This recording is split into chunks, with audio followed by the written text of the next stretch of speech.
Split was released in 2016, but didn't actually receive a wide release in the United States until January of 2017. Split was directed by M. Night Shyamalan.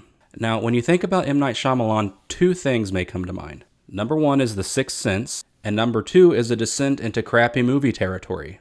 The Happening, The Last Airbender, After Earth. Ouch. But I do want to mention that Shyamalan did experience a minor renaissance in 2015 when he released The Visit. This continued into 2016 with Split. Seriously, Split is his second highest rated film on Rotten Tomatoes. It's also good to know that Jason Blum of Blumhouse Productions helped to co-produce the film. In my opinion, Blum's influence is pretty strong throughout the film, and it really helps to amplify the thriller/horror elements. So Split is primarily about a character named Kevin Wendell Crumb, played by James McAvoy, who allegedly has multiple personalities. And he also engages in criminal behavior like kidnapping and murder. So within the first 5 minutes of the film, Kevin kidnaps 3 young women and takes them to a basement under the maintenance building of a local zoo that he works at. But we later learn that it wasn't actually Kevin who did the kidnapping because it was one of his 23 personalities named Dennis. Now, there are 3 primary personalities that dominate throughout the film: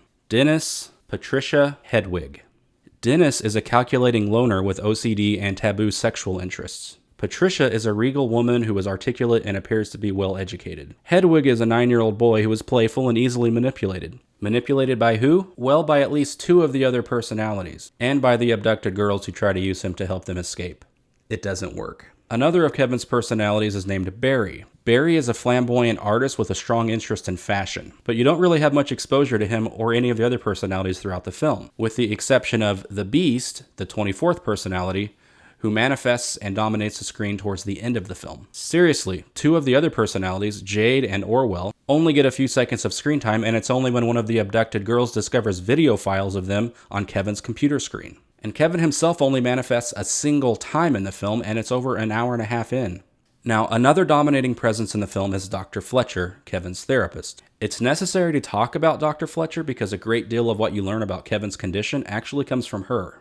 So Dr. Fletcher has diagnosed Kevin with dissociative identity disorder, or DID, and that's the disorder that I'm going to be exploring in this video. Now, Dr. Fletcher, she's an old school therapist. And I say old school because she still uses paper charts. But she's trying to stay relevant because she has an active email account and she does use Skype. Props to Dr. Fletcher. Dr. Fletcher specializes in DID, and through several lines of dialogue, it's pretty evident that she's actually a mouthpiece for M. Night Shyamalan's ideology, which is evident throughout several of his films. Maybe those who are shattered are not less than us. Maybe they are more than us. Have these individuals, through their suffering, unlocked the potential of the brain? Is this the doorway to all things we call unknown? Is this where our sense of the supernatural comes from? One of her colleagues actually says to her, "You treat them like they're supernaturally gifted, like they have powers or something." You know, watching this now and knowing that it's in the same universe as Unbreakable, it's pretty amazing how many clues there actually are. Okay, so one of the most important scenes in the film as far as information gathering goes comes from a Skype presentation that Dr. Fletcher is giving. And during it, she makes some pretty fascinating claims. She claims that one personality can have medical issues, such as bee sting allergy, high cholesterol, or even blindness, while the other personalities do not. She claims that the personalities can have different IQs as well as different physical abilities. She talks about something called the light, or the spot, or consciousness. And the personalities are supposed to take turns with the light in order to manifest. She also claims that 2 personalities can manifest at the same time. Don't worry, I'm going to get into all of this later during the analysis section. Alright, so to attempt to diagnose Kevin to see if he really does have DID, I'm going to be using the DSM-5. For those who don't know, the DSM stands for the Diagnostic and Statistical Manual for Mental Disorders. The 5 means that this is the 5th edition, which is the latest edition as of this filming. The DSM is produced by the APA, or American Psychiatric Association. This is what professionals in my field in the United States use to diagnose behavior. The DSM is used for a number of reasons, but one of the biggest reasons, honestly, is because you have to give an individual a qualifying diagnosis using the DSM-5, or insurance companies will not reimburse you for services rendered.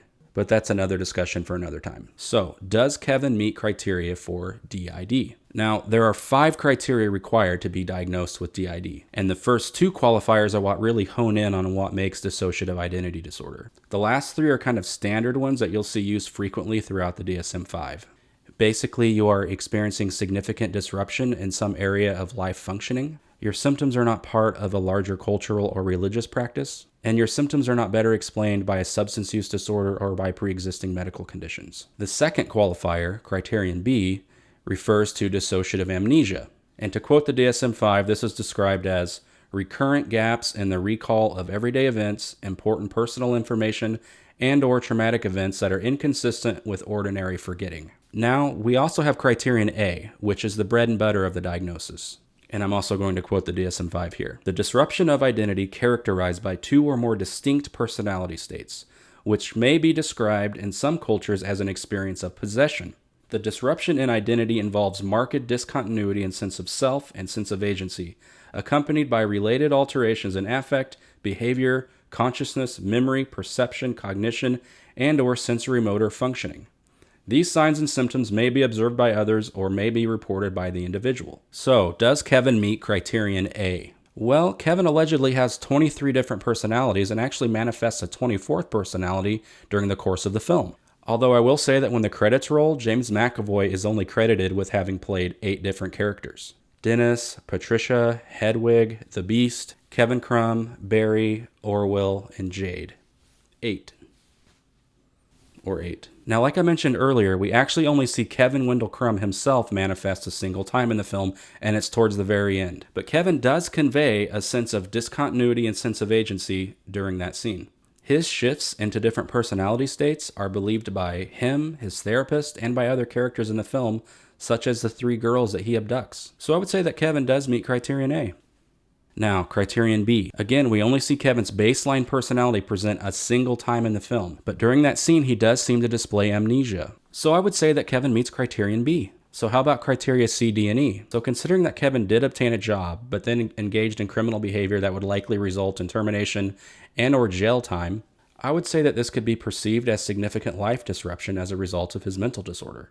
It isn't implied that Kevin's behavior is part of a larger religious or cultural movement. Now, we don't know Kevin's medical history, and we don't know if he's on any substances or not. But if he does have a medical condition, and if he is taking some substances, it isn't really hinted at in the film. So as far as we know, Kevin does meet criterion C and D, and probably meets criterion E, but we couldn't say for sure without some further information or further investigation. And side note, if you don't think that there are medical conditions or substances that can cause erratic, extreme, dangerous behavior, then you've probably never worked in an ER before. I worked in an ER for years, and I have a lot of stories that I can't share due to HIPAA laws. So, in conclusion, as far as we know, Kevin does seem to meet all 5 criteria and could be diagnosed with dissociative identity disorder. Now, having said that, even though Kevin does meet criteria, there are a number of items throughout the film that can cause some suspicion or cast doubt, or are not congruent with what we find in the DSM. So let's talk about the light, also referred to as the spot or consciousness. By borrowing the light from one of the other personalities, a personality is able to take control of Kevin's body. One of the personalities,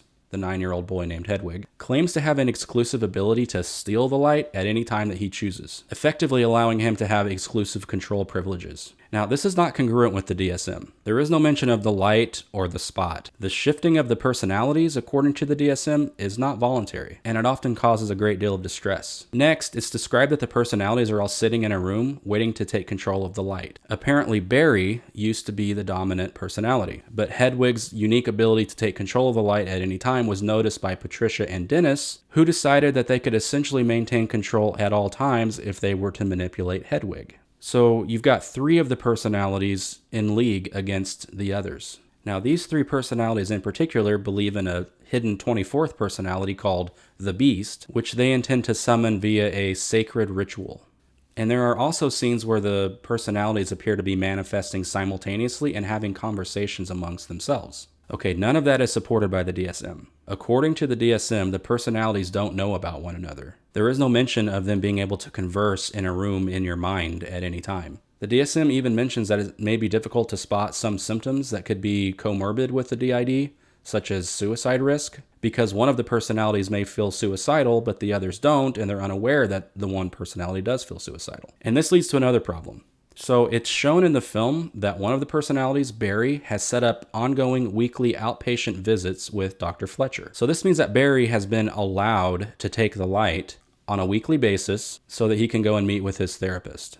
And this is not supported by the DSM. One of the personalities being able to have guaranteed control over Kevin's body for an ongoing weekly appointment without interruption or possible manifestation of some of the other personalities is not congruent with DID in the DSM because, again, the process is involuntary and it can happen at any time. We also learned that one of the personalities, Dennis, is going to the sessions with Dr. Fletcher and pretending to be Barry. And this would again imply that the personalities are having conversations among one another or are able to observe one another so that they can learn each other's unique mannerisms. Now, to make a counter argument, there is a computer that is discovered by the protagonist towards the end of the film. On the computer, Kevin has different video files of each personality. So it's possible that Dennis simply watched Barry's video on the computer and learned how to mimic his behaviors that way. But that still doesn't explain the ongoing weekly sessions where one personality is allowed to have unique control over Kevin without intrusion. Another issue is that, according to Dr. Fletcher, if you say Kevin's full name, Kevin Wendell Crumb, this will cause Kevin to immediately manifest. So the protagonist tries this, and it does seem to work, except towards the end of the film when one of the personalities informs the protagonist that they've tucked away Kevin and saying his name won't cause him to come forward again. How convenient. Again, not supported by the DSM. It's also weird to me to call the light or the spot consciousness, because it implies that the personalities are not conscious until they take the light. But if, according to the film, the personalities are all sitting in a room waiting to take control of the light, and in some cases fighting amongst themselves, how is that possible if they're not conscious? Are they fighting over the light unconsciously with no volition? It doesn't really make sense. I think the film would have been a little bit cleaner on this point if they had left it as just the light or the spot with no mention of consciousness, which happens during Dr. Fletcher's Skype presentation around 36 minutes into the film. Okay, so I have a few items of note before I wrap up. So if you watch, it's pretty obvious that Kevin is not the only character in the film who has mental illness. The protagonist actually displays classic PTSD symptoms: intrusive flashbacks of a childhood traumatic event, significant distress, despondent affect, and significant life/social impairment. The protagonist talks about getting in trouble at school just so she can get away from everyone. There is a social alienation aspect that's pretty common among those who suffer from PTSD. Props to Anya Taylor-Joy for her excellent portrayal. The next thing I want to point out is the stupidity of Dr. Fletcher. So Dr. Fletcher decides to meet with Dennis alone at his living space when she knows that he has some dangerous qualities. She doesn't tell anyone where she is going or alert anyone to any possible concerns about the situation. She really should have reached out and informed someone of where she was going, and possibly even brought a second person with her for safety. Now, to argue against myself, this is not exactly uncommon or unheard of within my field. Mental health professionals do make mistakes sometimes, human like everybody else. In fact, there was a case in Washington State where a mental health professional went to a client's home and was murdered by the client.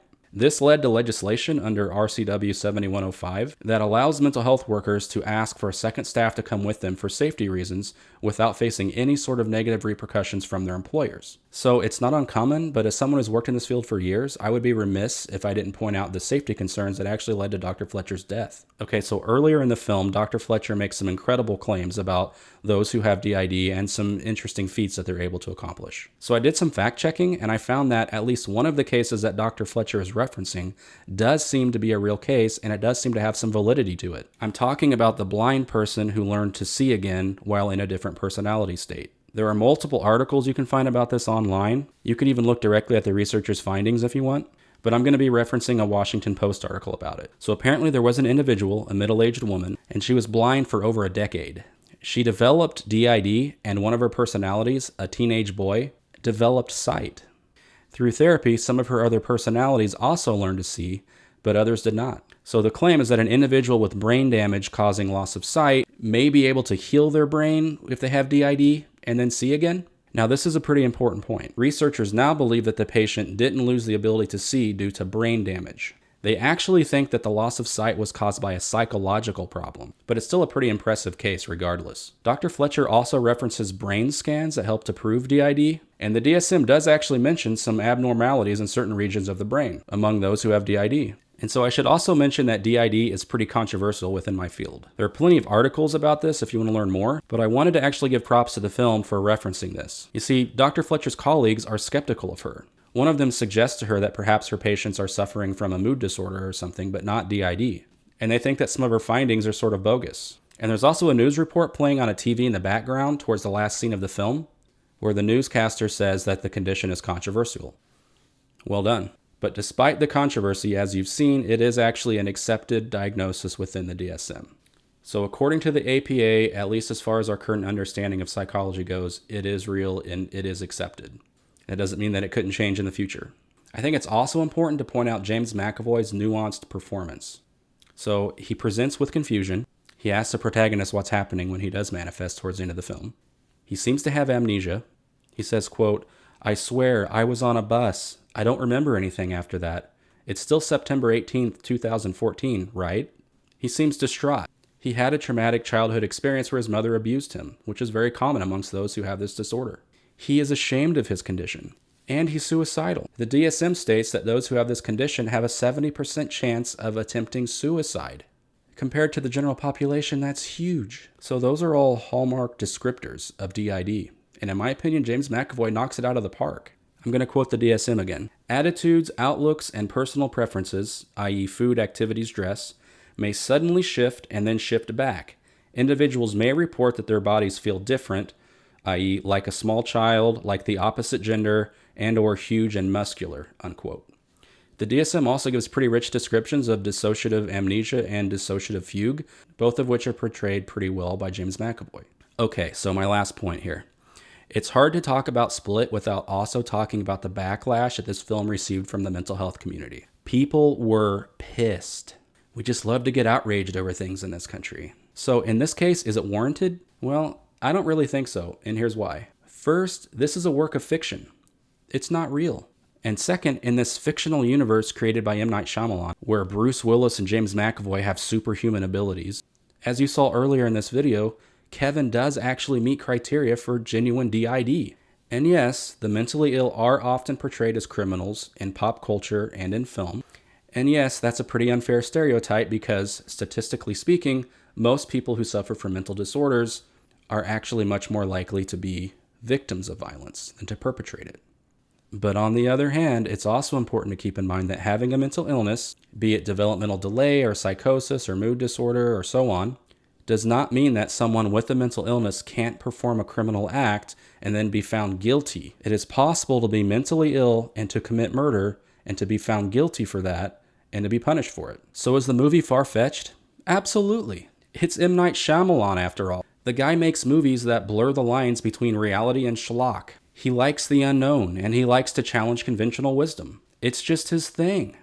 I'm not defending him, I'm just pointing out a pattern that you'll find in many of his films. But do I think that the film actually did a pretty good job of representing a real diagnosis, while also giving us some Fantasyland entertainment value along the way? Definitely.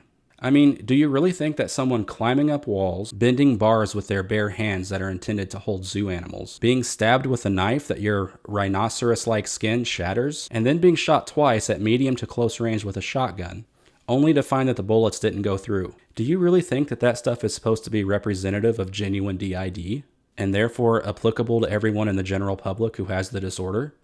I mean, come on. It's ridiculous. Have some fun with the thing. Overall, it's a studio product, a composition of the entertainment industry. It was designed to make money. There are plenty of other things in the world to be upset about than a corporate product meant to offer the masses some escapism from their shitty lives. But seriously, if you want a non-fiction account of DID, instead of a schlocky thriller that takes human potential to extremes, maybe consider sticking to documentaries and case studies. Just a thought.